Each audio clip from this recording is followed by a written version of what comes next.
During that 2-year time span, I think I just learned that really you have to give the pen and let God write the story. And what my expectations were and where I wanted the church to be and everything isn't what we always think of as going to be the right thing, isn't always how it turns out. And through all the hardships, and yes, there have been some, but you know what, I can tell you that God has been faithful, and God has always been there every step of the way. Hi, I'm Mike. And I'm Paula.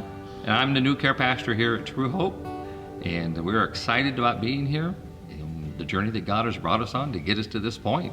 Now, several years, we've realized that change needed to be made to our church at the Heights Church and kind of the direction we needed to go. We've had great people, and God's given us lots of good people over the years. Amen. And unfortunately, we've seen some come and some go, but we've had people that have stayed faithful. My story really started actually in this auditorium 2 or 3 years ago at a Christmas Eve service, when I looked around and I thought, God, this is really what we envisioned having. And we were here as guests of our son and daughter-in-law, and but I really spoke to God about how can we get to the point of really ministering and serving Him in just a broader scope. It had kind of been reduced down to where I felt like that we were not being effective any longer. We had been meeting in a community hall that we could only use on Sunday mornings, and it was not the newest or the nicest, and so sometimes, you know, it was hard to get people to come or to visit or to participate. And of course, when the pandemic came, then that really changed meeting places and so forth. And after being online for quite a bit of time, we finally came back together, but we met in our home. And again, inviting people to come in and be a part of what was happening in our home. Some people, especially still coming out of the pandemic, were hesitant to participate or to be around people they didn't know that well. I basically, from that Christmas Eve service a couple of years ago, had begun to pray and asking God, you know, what the next step was going to be and how, you know, that He would continue to use us.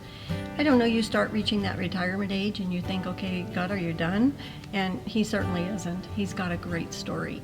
Shortly after that, I got a call from Matt saying, hey, would you think about coming on staff here at True Hope and filling some needs that we have here, and at the same time we can be a blessing to you, and maybe even consider merging the two churches together and seeing where that goes. When he came home from the meeting with Matt, I think I could tell he was a little trepidatious. He was a little, well, would you even consider? And it was just like, my heart just opened up. It was like God just showed me such a miraculous answer to prayer.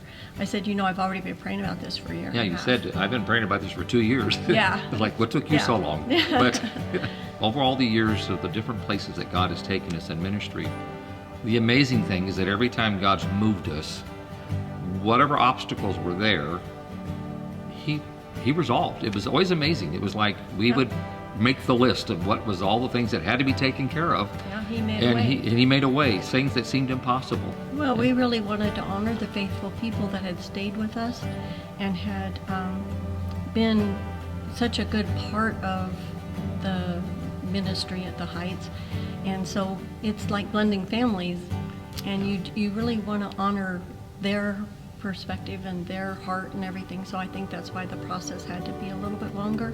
And one of the hardest challenges is that as God was working in our hearts and we began to get excited about what could be, was not minimize what we had, not minimize the emotions and the feelings that our people had and the commitments that they had made, and, you know, the connection that they had with the Heights Church, and for them to be able to, because our prayer was we would come together. We wanted everybody to come. We don't want to lose anybody. We want everybody to be part of what's going on and feel the same excitement. And we're praying that will happen, that all our people will be truly engaged and connected with True Hope and really find a place here that they can serve.